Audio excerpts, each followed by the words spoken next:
విజయనగరం ఇలవేల్పు శ్రీ పైడితల్లి అమ్మవారి సిరిమాను సిద్ధమైంది.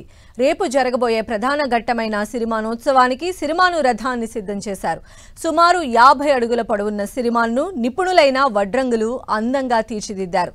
రథానికి ఈ సిరిమానును బిగించి ఉత్సవానికి సిద్ధం చేస్తున్నారు. దీనిపై మరింత సమాచారం మా ప్రతినిధి నాయుడు అందిస్తారు. విజయనగరం ఇలవేల్పు ఉత్తరాంధ్ర ప్రజల ఆరాధ్య దేవు శ్రీ పైడితల్లి అమ్మవారి సిరిమాను సంబరాలు అయితే వైభవంగా జరుగుతున్నాయి. సుమారు 4 రోజుల పాటు జరిగే ఈ ఉత్సవాల్లో భాగంగా ఈ రోజు రేపు ప్రధాన ఘట్టాలు అయితే జరగనున్నాయి. ఈ రోజు సోమవారం కనుక ఈ రోజు తొలేలు ఉత్సవం జరుగుతుంది. రేపు ప్రధాన ఘట్టం సిరిమానోత్సవం అయితే జరగబోతుంది. ఈ నేపథ్యంలో సిరిమాను ఏదైతే ఉత్సవానికి సంబంధించి ఈ రోజు మనం ఇక్కడ చూస్తున్నాం, ఇదే సిరిమాను. దీన్ని చింత చెట్టు నుంచి దీన్ని సిరిమానుగా మలుస్తారు. నిపుణులైన వడ్రంగులు అయితే దీన్ని సిరిమానుగా మలిచి ఈ సిరిమానుపై రేపు అమ్మవారి ప్రధాన పూజారి దీని మీద అధిరోహిస్తూ భక్తులను అయితే ఆశీర్వదిస్తున్నారు. ఈ సిరిమాను చెట్టును ఈ ఏడాది అయితే గంట్యాడ మండలం కొండ తామరపల్లి అనే గ్రామంలో అయితే గుర్తించారు. సుమారు దాదాపు 4 రోజుల క్రితం ఆ పూజారి కళలో అమ్మవారు కనిపించి సిరిమాను జాడనైతే చెబుతుందని ఇక్కడ సాంప్రదాయంగా చెప్పుకుంటుంటారు. ఈ నేపథ్యంలో అమ్మవారి జాడ ప్రకారం వెతికి ఈ చింత చెట్టును అక్కడైతే ఎంపిక చేశారు. గంట్యాడ మండలం కొండ తామరపల్లి అనే గ్రామంలో దీన్ని గుర్తించిన తర్వాత దీనికి ప్రత్యేక పూజలు చింత చెట్టు అలాగే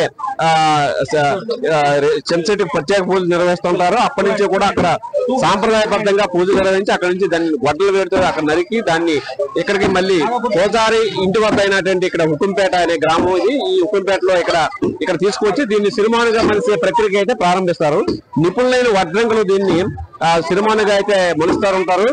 సుమారు 50 నుంచి 60 అడుగుల మధ్యలో ఈ సిరిమాను చెట్టుని అయితే దీన్ని తీర్చిదిద్దుతారు. సిరిమాను చెట్టుని తెస్తారు.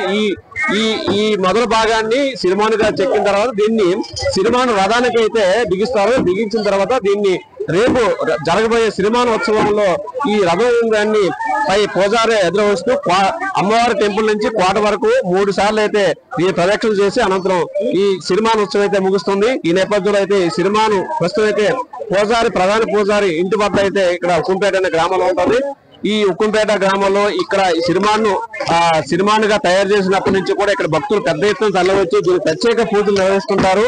దీన్ని అమ్మవారి రూపంలో ఈ సిరిమాను అయితే అమ్మవారి రూపంలో భావించి దీన్ని ప్రత్యేక రేపు జరగబోయే సిరిమానోత్సవాన్ని ఈ సిరిమాన్ని రథాన్ని దిగించి సిరిమానోత్సవాన్ని అయితే నిర్వహిస్తూ ఉంటారు. ఆలయం నుంచి కోట వరకు 3 సార్లు ప్రదక్షిణలు నిర్వహిస్తుంటారు. ఈ ఉత్సవాన్ని తిలకించేందుకు దాదాపు 6 లక్షల మంది భక్తులు తరలివచ్చే అవకాశం ఉన్నట్లుగైతే అధికారులు చెబుతున్నారు. ఈ నేపథ్యంలో అయితే ప్రస్తుతం అయితే ఈ సిరిమానికి రేపు జరగబోయే సిరిమానోత్సవానికి సంబంధించి సిరిమాన్ని కొలిచేందుకు అయితే భక్తులు పెద్ద ఎత్తున తరలివస్తున్న పరిస్థితి నెలకొంది. అమ్మవారికి పట్టు వస్త్రాలు అలాగే సమర్పిస్తుంటారు. తమ కోరికలు అంటే మొక్కులు చెల్లించుకుంటూ తమ కోరికలు తీర్చాలని తమ కుటుంబాన్ని చల్లగా చూడాలని అయితే భక్తులు అయితే కోరుకుంటారు. ఈ నేపథ్యంలోనే అమ్మవారి ఆశీర్వాదాలు అందరికీ ఉండాలని పెద్ద ఎత్తున భక్తులు తరలివచ్చి ఈ ప్రత్యేక సిరిమానికి అయితే ప్రత్యేక పూజ చేస్తున్నారు. ఇక్కడ రేపు ఉదయం నుంచి కూడా ఈ సిరిమాను రథానికి బిగించే ప్రక్రియ మొదలవుతుంటది. అనంతరం ఇక్కడ నుంచి ఉక్కుంపేట నుంచి అమ్మవారి చంద్రపూడికి అయితే ఈ సిరిమాను తరలిస్తారు. అక్కడ ఈ సిరిమాను ఉత్సవం అయితే ప్రారంభమవుతుంది. ప్రారంభమైన తర్వాత 3 సార్లు ఈ సిరిమాను రథం అయితే అమ్మవారి చంద్రపూడి నుంచి కోట వరకు 3 సార్లు ప్రదక్షిణ చేస్తుంది. అనంతరం ఈ సిరిమాను ఉత్సవం అయితే ముగుస్తుంది. అయితే ఈ సిరిమాను రేపు ఉదయం ఇక్కడ నుంచి రథాన్ని బిగించి ఇక్కడ నుంచి తరలిస్తారు. అక్కడ కోట దగ్గర అయితే రథానికి దీన్ని చీలను బిగించి అక్కడ అమ్మవారి రూపంలో ఉన్న ఆలయ ప్రధాన పూజలు అయితే ఈ సిరిమాను అధిరోహిస్తున్నారు.